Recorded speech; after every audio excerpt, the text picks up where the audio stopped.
Esse trabalho que aparece aqui, eu vou separar em duas partes.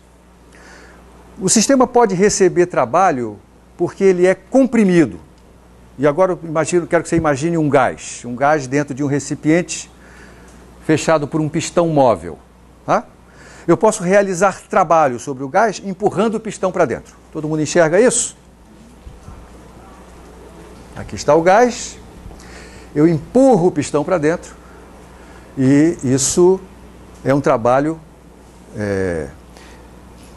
associado à compressão do sistema. Tá bom? Eu poderia transmitir energia para esse sistema assim, botando aqui um circuito elétrico e aqui um resistor. Legal? Quando eu faço isso, qual é o processo de transferência de energia que está acontecendo? Os dois. Você está falando desse bicho aqui. Diga, explique melhor. Você gasta trabalho para aquecer o filamento e no filamento ocorre calor, transferência livre, transferência espontânea de energia. Porque quando você faz corrente elétrica passar pelo resistor, o resistor aumenta de temperatura e aí ele passa a ter uma diferença de temperatura com o gás e ele transmite energia para o gás através do processo que eu chamo de calor. Tá certo? Muito bem. Então, de uma forma geral, eu posso dizer que o trabalho realizado por um sistema pode ser separado em trabalho de compressão e trabalho feito por outros mecanismos. Tá? Vamos ver como é que eu posso exprimir o trabalho feito por compressão no caso de um sistema como um gás como esse que aqui está. Tá bom? Muito bem, você aprendeu que o trabalho feito por uma força é o produto escalar da força pelo deslocamento. Existe uma questão aqui que não é muito simples, que é especificar exatamente de que deslocamento eu estou falando.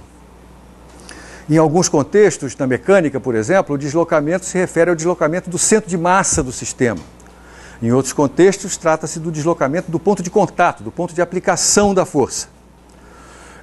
Eu vou convidar você daqui a pouco, daqui a alguns dias, a leitura de um artigo que discute essa questão. Mas, por enquanto, eu quero destacar que em termodinâmica, este deslocamento aqui é o deslocamento do ponto de aplicação da força. Tá? E vamos exprimir esse trabalho de compressão de uma forma que envolva outras grandezas, que envolva, por exemplo, a pressão e o volume desse sistema termodinâmico. Muito bem. Neste caso, como eu estou fazendo uma força sobre o pistão, e o pistão vai se deslocar na direção paralela a essa força, então esse produto escalar aqui fica mais simples e eu posso exprimi-lo assim. Outro parênteses aqui, você vai ver que em várias ocasiões eu vou usar livremente as notações dx e ΔX, tá? Entendendo sempre que dx é um ΔX pequenininho, tá bom? Bom, neste caso, como a força e o deslocamento têm o mesmo sentido, isso aqui é um trabalho positivo, né? Trabalho de compressão, F vezes ΔX. Essa força F aqui eu posso associá-la à pressão exercida pelo gás. Se eu estou fazendo esse deslocamento de uma forma lenta, e o que é lento aqui? Lento significa de uma forma tal que a perturbação que eu provoco dentro do gás tem tempo suficiente para chegar a uma nova situação de equilíbrio, então eu posso relacionar essa força com a pressão exercida pelo gás. Aqui vale um comentário. Se eu fizer esse deslocamento rápido demais, o que vai acontecer é que a pressão nas vizinhanças do pistão vai ficar diferente da pressão no resto do recipiente. Não é? Se eu faço muito rápido, eu comprimo o gás fica mais denso perto do pistão e, portanto, a pressão que ele exerce é diferente da pressão do resto no recipiente. Eu não quero que isso ocorra. Por isso eu vou fazer esse deslocamento de uma forma lenta o suficiente para que haja tempo que o sistema se equilibre. Isso não é uma restrição muito grande, porque o tempo de relaxação deste processo é muito curto. Ele está associado à velocidade de propagação do som nesse meio. Lembre o que você aprendeu sobre som, né? O som é uma perturbação mecânica que se propaga no meio material, tá certo? Então a velocidade do som está associada à rapidez com que essa perturbação alcança o resto do sistema.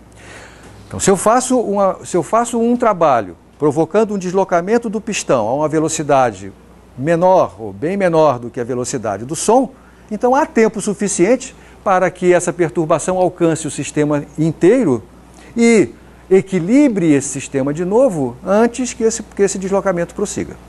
A frase seguinte é a seguinte: por que eu vou fazer isso? Porque eu só vou tratar de situações de equilíbrio desse sistema. Se eu garanto que há tempo suficiente para que o sistema se equilibre de novo, a cada etapa desse processo de compressão o sistema está em equilíbrio. Tá? Era essa a ideia. E há um processo como esse, que só atravessa situações de equilíbrio, nós chamamos um processo quase estático. Esse é o nome dele. Tá? Então, o significado desse termo, um processo quase estático, é um processo no qual todas as etapas intermediárias são etapas de equilíbrio. Tá?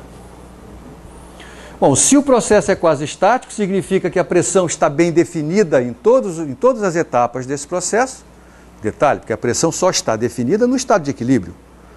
Tá certo? Ela não está bem definida num estado que não seja de equilíbrio. Se o estado não é de equilíbrio, a pressão local é diferente em cada ponto do sistema, em princípio. Portanto, eu não posso falar da pressão. Teria que falar das pressões infinitas. Na aula passada, eu caracterizei o equilíbrio termodinâmico, né, e caracterizei a própria termodinâmica como sendo uma teoria que só é possível porque eu consigo caracterizar o estado do sistema com poucas variáveis. Eu só consigo fazer isso num estado de equilíbrio. Tá certo?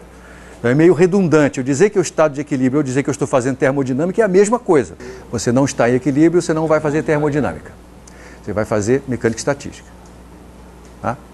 Então a termodinâmica só é possível porque é possível eu conceber esses processos como sendo processos quase estáticos. Processos que só passam por situações de equilíbrio. Tá? Isso não é uma restrição muito grande, porque como a velocidade do som é alta, lembre, a velocidade do som no ar atmosférico, a pressão e temperatura ambientes é da ordem de 300 metros por segundo. Eu fazer uma compressão a uma velocidade comparável a essa não é o que acontece rotineiramente. Tá? Então, se o processo é quase estático, eu posso definir a pressão em todos os pontos, posso definir um valor de pressão para o sistema inteiro, e eu posso dizer que essa força que eu estou fazendo é a pressão multiplicada pela área desse pistão. Por definição de pressão, a pressão é a força sobre a área, portanto a força é a pressão vezes a área. Esse produto, a área multiplicada por ΔX, o ΔX foi o quanto o pistão andou para dentro. Tá certo? Ora, mas área vezes o ΔX, aqui está uma fotografia do pistão depois que eu realizei a compressão, aqui está o ΔX. A vezes ΔX é exatamente o volume desta região, ou foi o quanto o volume do sistema mudou. Só que, cuidado, ele mudou para menor, não é verdade? Ele diminuiu de volume. Portanto, a ΔX é menos a variação de volume que o sistema sofreu. Tá certo? A variação de volume, neste caso, é um número negativo, porque o volume final é menor do que o inicial. A ΔX tem que ser um número positivo. Se isto é negativo, então eu tenho que botar um sinal menos na frente, senão não vai dar o positivo. ΔV é negativo, neste caso. Mas o trabalho é positivo. Tá certo? Porque eu estou comprimindo o sistema. Então tem que ter um sinal de menos ali. A ΔX é esse volume. Este volume é o volume inicial menos o final, não é? Mas acontece que ΔV é o volume final menos o inicial. Tá certo? Portanto, tem que ter o sinal de menos ali. Entendeu? Isso quer dizer que o trabalho é menos P ΔV. Cuidado, trabalho realizado sobre o sistema. Se o volume diminui, ΔV é negativo e o trabalho é positivo. Está tudo muito bom, muito bem, se a pressão fosse constante ao longo desse processo de compressão. Ocorre que, em geral, ela não é. Se eu tenho um gás dentro de um recipiente e eu comprimo esse gás, eu sei que à medida que eu comprimo o gás, a pressão aumenta. Portanto, aquela expressão ali só pode ser verdadeira se o ΔV for pequenininho.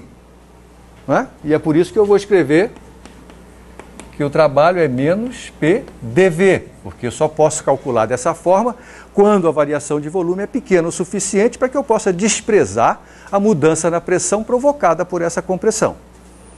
E aí, se eu quero calcular o trabalho realizado ao longo de um processo de compressão macroscópico, eu vou ter que realizar um procedimento matemático, que é somar P's ΔVs, mudando de P a cada vez, né, para uma sequência de estados de equilíbrio. Isso é o que os matemáticos chamam de uma integral. Né? Então, na verdade, o trabalho para um processo macroscópico vai ser menos a integral de PdV, desde o volume inicial até o volume final. Então, essa é a expressão do trabalho de compressão feito sobre o sistema termodinâmico.